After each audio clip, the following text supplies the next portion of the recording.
You're listening to New American Health Talk Radio. I'm Chris Costello. Thanks for joining us. We are very pleased today to have Robert Kiyosaki of Rich Dad, Poor Dad fame and his sister, the Venerable Tenzin Kacho, a Buddhist nun ordained by the Dalai Lama. And they're going to be talking with us about their book, Rich Brother, Rich Sister. Thanks so much, Robert and Tenzin, for joining us today. In the front of your book, there's a remarkable quote by F. Scott Fitzgerald. The test of first-rate intelligence is the ability to hold two opposed ideas in the mind at the same time and still retain the ability to function. So, Robert, I wanted to ask you a little bit about what that quote means to you. I thought it was a great quote because so many people operate in a world of right and wrong, and so they become polarized, like you're conservative or you're a liberal, and if you're one or the other, you can't be both. And I just think that this idea of right and wrong is kind of a damaging idea. As one of my teachers, Buckminster Fuller, says, we were given a right foot and a left foot, not a right foot and a wrong foot.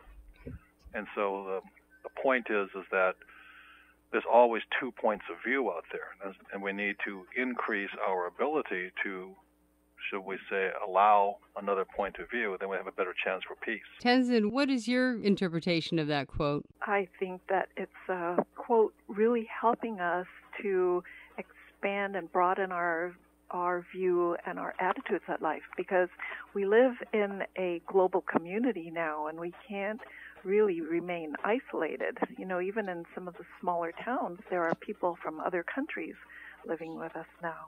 And I believe that when we hold a very narrow view about our attitudes of politics or culture or religion, then we cut out the opportunity to really engage with other points of view. Growing up, how did this affect you? Were you exposed to different points of views in your growing up? You talk a lot about in your book about your childhood in Hawaii. And absolutely. My mother particularly became involved as the staff nurse for one of the Peace Corps training centers in Hawaii, one of the largest in the United States.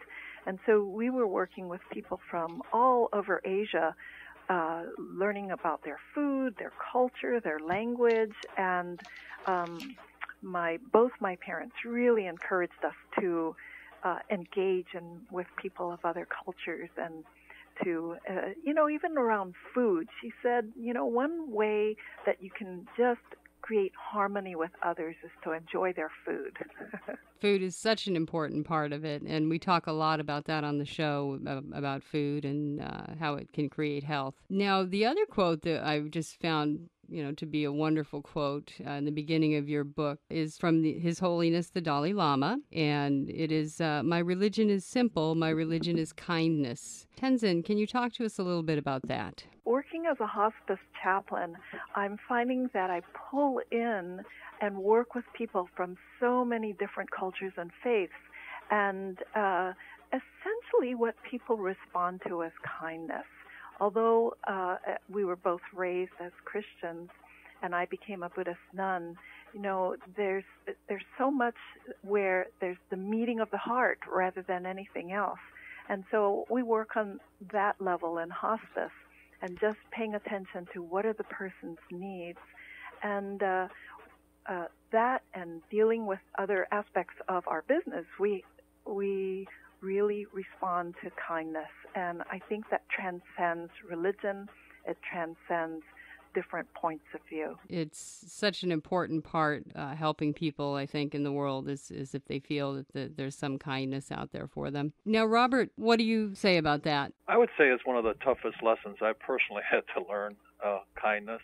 As I said, I grew up playing football and hunting and went to military school and then into the Marine Corps. And kindness is not a valued trait. So as I grow older, I'm finding that not only it's something I definitely need to put focus on, thought and practice, and kindness actually comes from the heart, so it's really starts from inside of me. It's been quite a magical journey for me to learn to be kinder in my dealing with other people, and I would say that's one of the biggest benefits for me personally in writing this book with my sister was learning to be a little kinder, a little bit more patient person, because my whole upbringing, like I say, from playing football all the way through the Marine Corps, was not about kindness. It was almost the exact opposite. Right. And that I found that fascinating in the book. That really comes through, that each of you have really developed very differently. Now, how do you explain that, coming from the same family? How did you turn out with such different views of the world? I think that a big reason why we struck out in different ways is the attitude of our parents to really to just try what we wanted, and they did not impose upon us very strict regimens of how they wanted us to be, and so we took full advantage of that and really struck out on our own. And Robert? I don't know why I am internally a violent person. I don't mean I'm physically violent and things like that, but I don't think the normal nerve endings most people do, which was very good for me as a pilot in Vietnam, because when most people are afraid, I'm actually quite excited about things. So even today, I go big game hunting and all this, and the more dangerous something is, the happier I am. And possibly that's what makes me an entrepreneur, because I thrive on the adrenaline of excitement and danger, and I just cannot stand boredom on the other side of it. So I've really had to, in writing this book, make a tremendous change of heart, especially as I get older, because I couldn't just keep up my normal ways. I just grew up that way. I don't know why, because my parents were not that way. And why am I a person who loves guns? I have no idea. Why do I like to go hunting? I don't know. It doesn't make sense to me. But it's why does somebody love golf? Because that doesn't make sense to me either.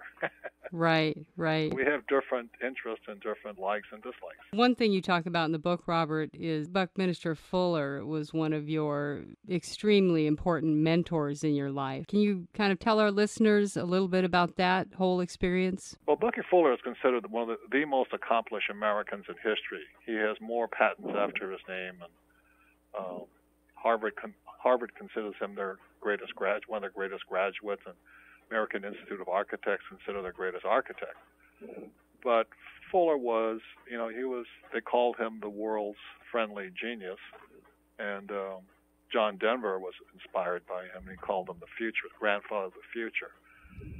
So when I met Bucky, I was totally into capitalism and making money and all this. And one day I was up in Kirkwood, California, right above Lake Tahoe, and he asked me what my life's purpose was. It was probably 100 people there.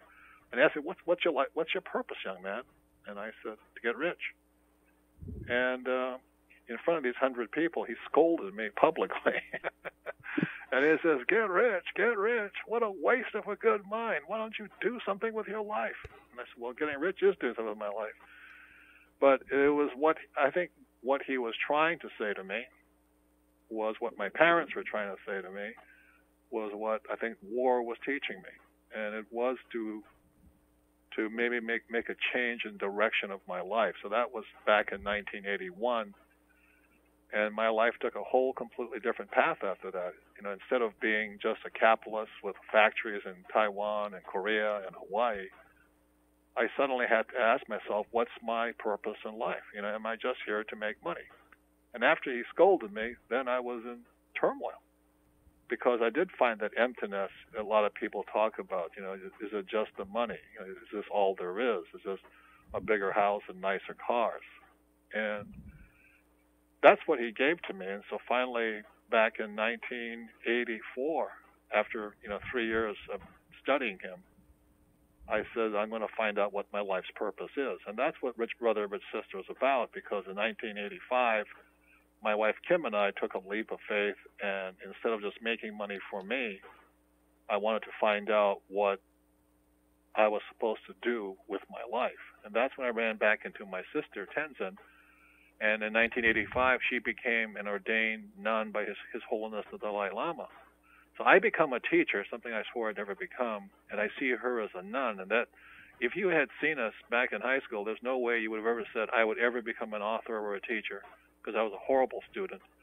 And there was no way you'd ever say my sister was going to be a nun. So that's a lot of what this book is about, is, the leap of faith to find out what your purpose in life is.